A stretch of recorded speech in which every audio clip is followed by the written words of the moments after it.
Kalau engkau ditanya Tuhan ada di mana, jangan sekali-kali mengatakan Tuhan ada di dalam hatiku atau Tuhan ada di mana-mana. Salah. Jadi makanya yang benar, ketika engkau ditanya Tuhan ada di mana, sebaiknya engkau menjawab, aku ada di dalamnya, di dalam petunjuknya, di dalam ridhonya, di dalam keselamatannya, di dalam perlindungannya, di dalam kaya rayanya, dan sebagainya, dan sebagainya. Pertanyaan yang muncul kemudian adalah bagaimana caranya agar kita bisa senantiasa berada di dalam keselamatannya dan sebagainya tadi. Saya menjawabnya ya, isilah hari-hari dengan perbuatan yang baik. Berbuat baiklah, meskipun hanya kepada satu orang dalam satu hari. Niscaya pasti. Ini kan Syekh Bapak. Syekh. Ya. Syekh.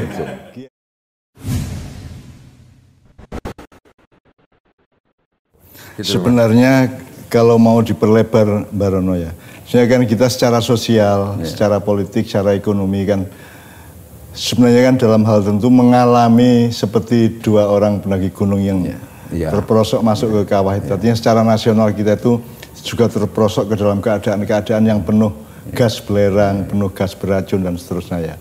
Tapi kan tetap dari pelajaran evakuasi dan Seno tadi itu, si Lahar sama Gembel itu kan kita mendapat pelajaran dari Tuhan bahwa kalau kamu memenuhi syarat, artinya memenuhi syarat itu apa namanya? Syarat iki ya sing diweake Mbah Rono.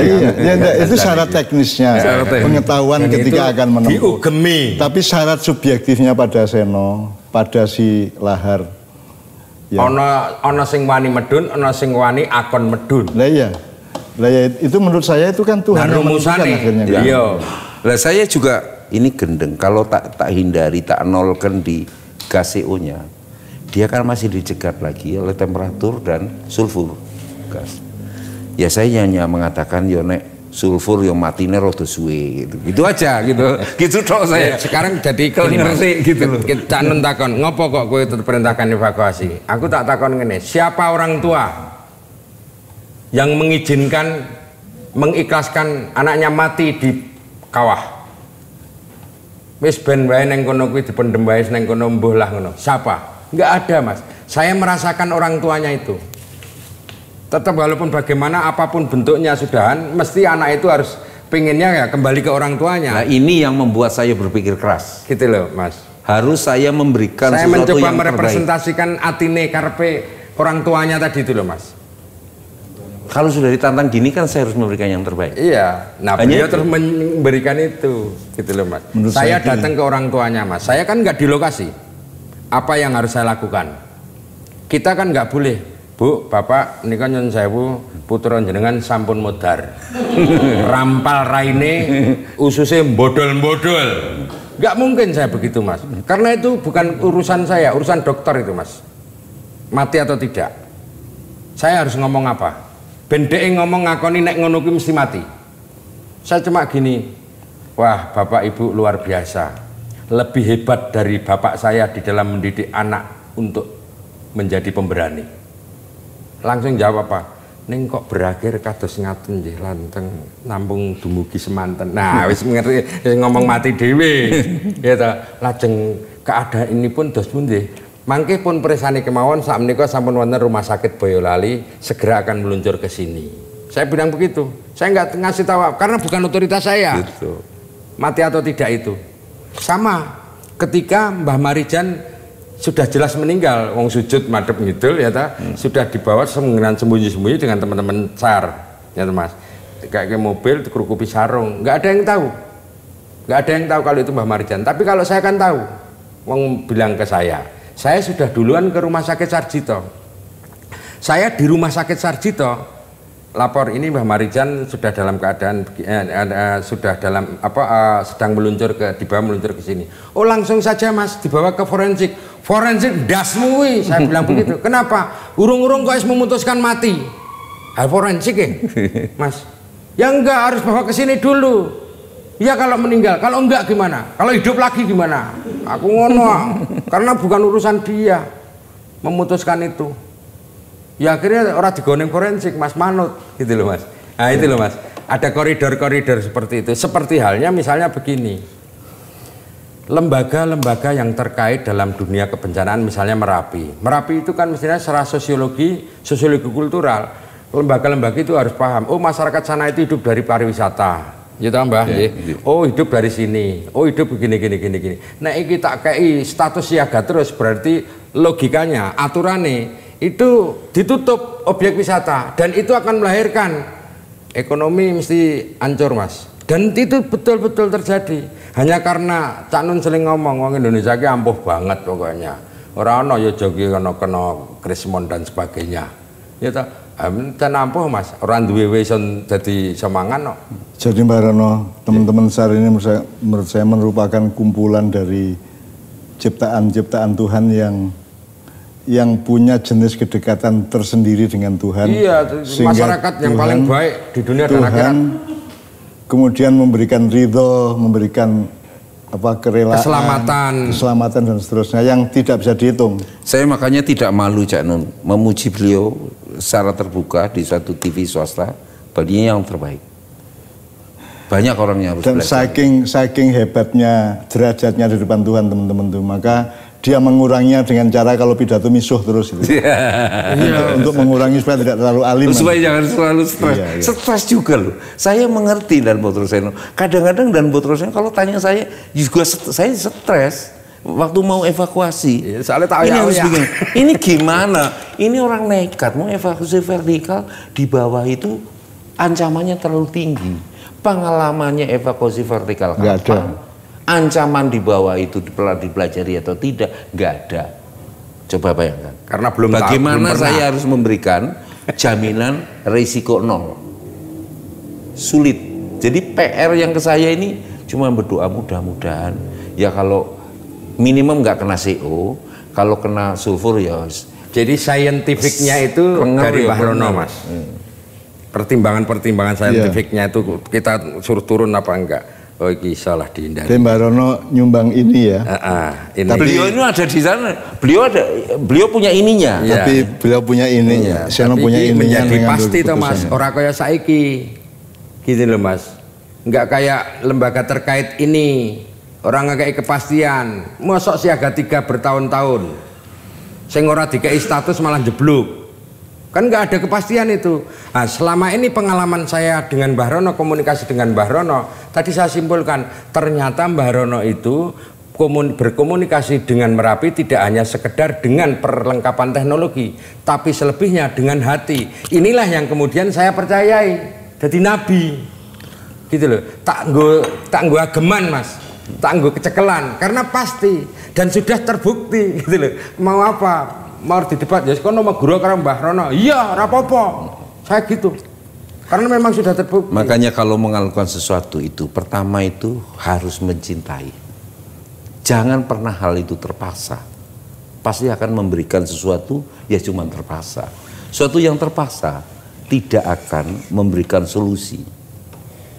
Ya ono solusi tapi yang ngawur gitu. Cintai dulu. Tapi kalau saya kan nggak ngawur tuh. Enggak. Wong nganggo landasannya. Karena memenuhi syarat dia, kadar cintanya. Cintanya beliau. Karena cintanya kepada anak buahnya, kepada manusia, masyarakat. Ya, orang tua korban. Kalau nggak cinta ngapain? Sudah pasti. Kalau dia tidak remuk karena batu, dia pasti mati kena gas. Udah pasti saya katakan. Tapi kan saya tidak baik yang ditolong begitu. Maupun yang menolong. Tidak boleh ngomong begitu. Saya harus memberikan semangat bahwa ada harapan. Selain ini lho, terus tak golei, oh berarti iso iki. Meskipun begitu sampai tengah dek langsung dilepas. Aku bayangke lari. Besok-besok salah satu unsur Merapi itu kita sebut Seno atau Broto Seno gitu. Kalau sekarang kan wedhus gembel itu disebut, sing angon kan Mbah Petruk.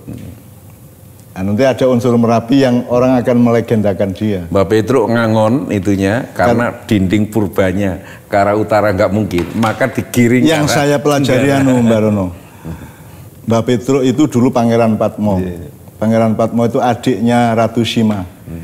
Ratu Sima itu dulu keratonnya di sini, di lereng Merapi juga. Juga di Jawa di zaman jauh sebelum Kalingga, sebelum Ratu Sima ya. Jadi Pangeran Patmo itu contoh dari orang yang sangat mencintai rakyatnya, di adine ratu ya. Jadi dia itu kena lahar itu karena dia mengevakuasi, nyuruh penduduk untuk turun sampai dia sendiri ketinggalan. Jadi dia paling belakang sampai dia yang kena.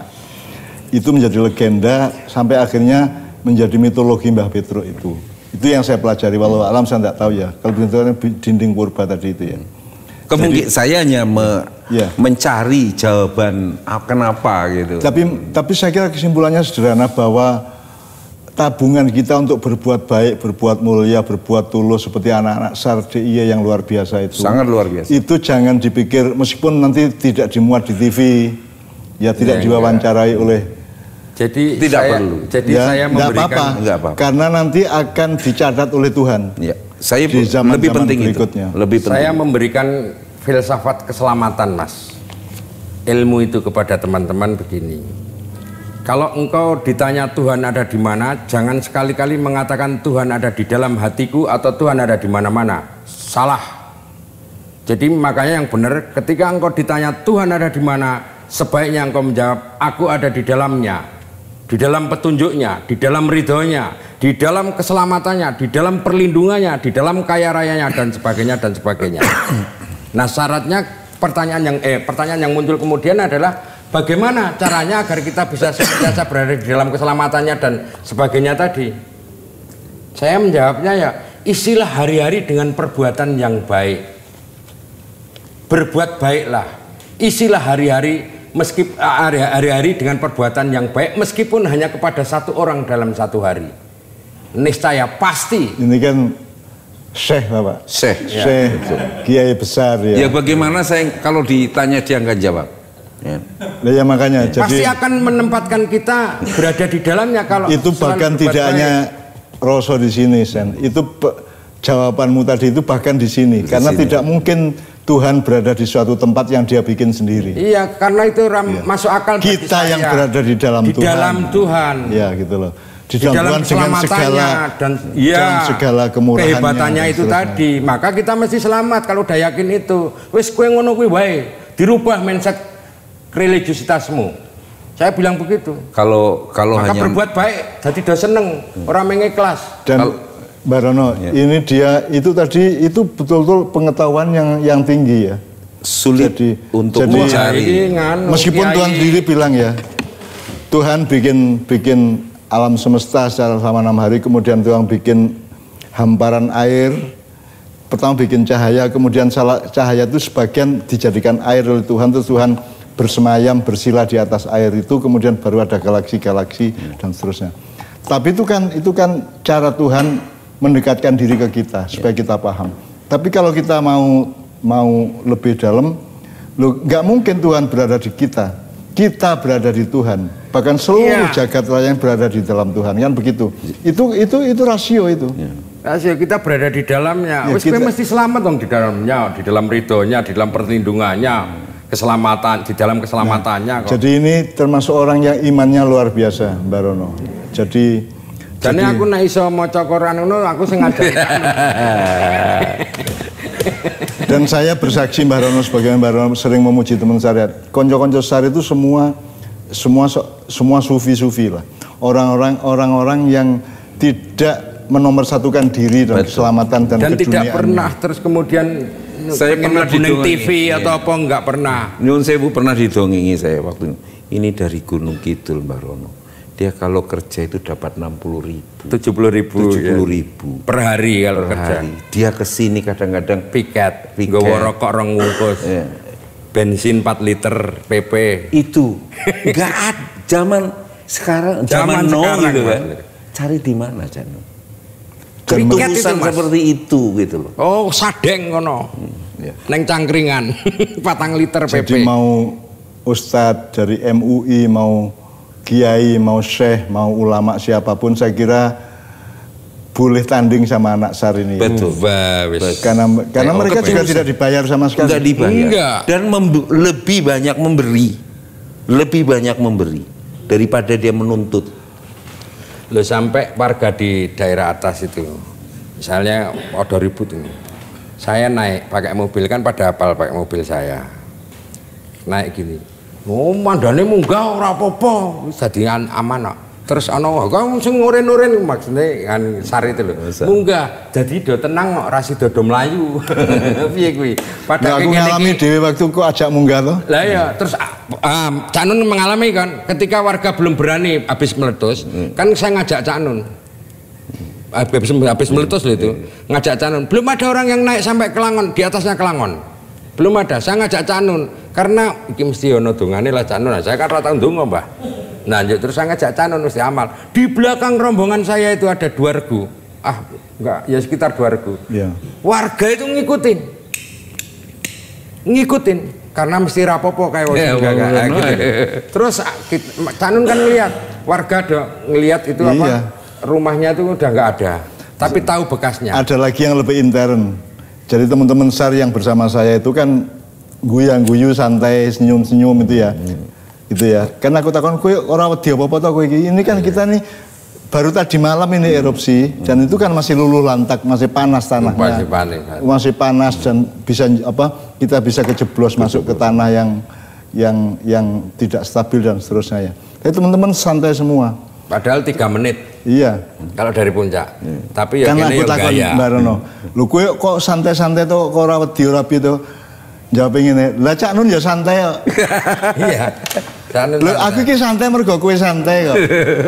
Jadi ternyata hidup itu kita bisa membangun dialektika kekuatan yang kita tidak duga gitu ya. Saya itu santai, rileks, berani naik sampai ke situ karena teman-teman santai-santai. Mereka itu santai ternyata karena saya senyum-senyum aja. Kita waktu itu ngeleleng, Mbah. Gaya. Liar ngelindungi Cak Nun sama Sabrang. Sabrang itu putrane Cak Nun. Nggawa tril loro. Karena ki mengko nek ana apa-apa pokoke sing digo mlayu Cak Nun karo Sabrang wae. Itu lho. Ada. Tapi akhirnya trile ora dienggo ya. Ternyata Cak Nun ya sudah sok ngopo. Ini makanya ada. Iya kan, 2 tril 2 atau mas waktu itu. Iya, jadi Mbak Rono ya, saya kan dikenal sebagai orang yang aktif agama gitu ya, terutama Islam itu ya. Jadi sekarang bisa saya nyatakan bahwa ternyata aktivitas keagamaan, aktivitas ketuhanan, aktivitas tauhid kepada Tuhan, pengabdian, kepercayaan, iman dan itu tidak terletak terutama di masjid-masjid, di kantor-kantor departemen agama dan sebagainya. Ternyata bersama teman satu saya mengalami kedalaman dan ketinggian pengalaman spiritual yang luar biasa. Dan itu nyata karena kita tuh kejar-kejaran sama wedhus gembel.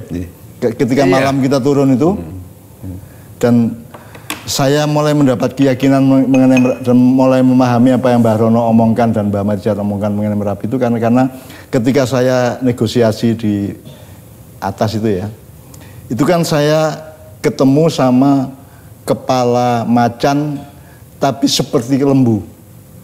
Jadi ini saya sebut macan ya bisa, lembu. Saya sebut lembu juga bisa. Jadi kedua-dua. Apa itu namanya itu? Pitbull, Mbah. Pitbull asu. Iya. Memang gede-gede di sana. Ada yang di Kaliopak atau sampai Prambanan itu pitbull. Jadi saya negosiasi itu sama kepala macan strip lembu itu. Kemudian saya turun tuh mendapat, dan ketika turun tuh ya kejar-kejaran sama awan panas itu. Sama awan panas. Sampai ke kedua pos ya, dua apa 3 pos itu. Turun berhenti, terus turun lagi kita lari lagi. Nunggah. Ya terus jadi pokoknya kita kejar-kejaran. Jadi itu pun saya tidak pamit istri saya. Karena masih oleh. Karena kalau saya pamit kan seperti pamit bunuh diri kan gitu kan. Nah. Saya nggak berani. Dan itu saya bukan berani juga karena saya bersama teman-teman yang sama Tuhan itu begitu ikhlas dan pasrah. Karena sudah masuk di dalam Tuhan tadi, Mbah. Itu sama dengan teman saya waktu mau meletus Merapi, kan pada ingin diundang. Salah satunya adalah teman cewek dari Perancis tapi dia di Cambridge, dia di postdoc, dia udah doktor kimia. Dia postdoc di Cambridge University Inggris. Dia bilang, Surono saya takut. Ya, tapi jangan keras-keras dan jangan ngomong bahasa Inggris. Di sini banyak yang tahu. Kamu ngomong bahasa Perancis saja sama saya. Saya takut, saya akan pergi dari sini. Yang kira-kira tidak kena di mana. saya ingin Mbak Petro ke Semarang aja, nggak bakalan ke utara. Tapi kamu perginya jangan terlalu mencolok. Dan jangan pernah konferensi pers kalau kamu takut. Saya tahu kamu takut karena kamu tahu ancaman apa yang terjadi. Karena kamu tahu CO2-nya sampai sekian ton tiap hari meningkat terus. Saya tahu. Kamu nggak takut. Saya itu komandan kapal. Saya tidak boleh meninggalkan kapal ini sebelum semua penumpang dinyatakan selamat. Kalau yang mau menggunakan skoci. Itu saja. Jadi secara ilmiah saya takut dengan melihat kondisi gas yang ratusan ribu ton. Ini pasti letusan besar. Iya. Tapi saya memahami kamu takut karena kamu tidak mengalami ini, hanya melihat dari teori, dan itu memang kenyataan, tanda-tanda Tuhan bahwa ini karena kalau sekian ton ini. Karena di bahasa Perancis, bahasa Inggris nggak ada idiom ngeri-ngeri sedap. Ngeri-ngeri sedap. Jadi bisik-bisik, kamu pulang jangan woro-woro. Itu aja. Jadi saya ngomong sama anak-anak SAR itu gini, Mas. Kita ini bagaikan sebuah kesebelasan sepak bola. Kalian itu menjadi penyerang. Wong 10 ki pilihan. Terus mau memakai strategi apa di dalam menggolkan bola di gawang lawan, terserah kowe. Saya nggak bisa. Hal ini saya sampaikan karena mereka paham saya secara teknis di search and rescue itu saya nggak bisa. Saya nggak bisa. Mereka pinter-pinter semuanya, Mas. Nah, kalian terserah mau menggiring bola caranya gimana. Yang penting yang perlu kalian yakini adalah bahwa gawang kalian tidak akan mungkin kebobolan. Karena kipere mamase. Kipere aku. Sing jaga gawangmu aku. Orang mungkin kegulan, insya Allah. Ya sampai hari ini alhamdulillah sampai ke penguburan Covid dan sebagainya, anggota SAR tidak pernah ada yang kena Covid. Yang kedua ya tetap sehat semuanya. Nggak ada yang ditarik dealer. Saya juga sudah ngomong ke teman-teman, kegagalan kita di dalam operasi Covid adalah ketika salah satu anggota kita mati karena Covid. Irana sing mati ya sampai hari ini sehat semuanya. Loh itu berbahaya loh, itu Covid itu juga berbahaya. Belum lagi nih saya ingat ini, Mas. Ngaten Mbah Rano. Kan Covid lebih duluan daripada siaga 3. Iya. Yang saya takuti itu pengungsinya itu bukan kena Merapi. Kena Covid. Kena Covid kan ini saya jelaskan ini, Mas. Merapi, erupsi Merapi, bencana erupsi Merapi itu diharuskan memperlancar arus lalu lintas, jalan harus mulus semuanya, harus lancar. Covid mengharuskan bagi mereka, entah siapa yang nyuruh nggak tahu, bu pemerintah, bu siapa aku kurang ngerti, di portal Covid raketok wujudnya di portal ini, di portal. Harapannya orang luar itu yang kena Covid nggak masuk ke situ dan sebagainya. Jadi kan ini dilematis. Satu pihak harus di portal, satu pihak harus lancar. Bagaimana ini pegawai negeri menjelaskan itu kepada warganya? Ya memang gampang kalau kita ini, we mulai mati kena erupsi Merapi apa mati karena Covid?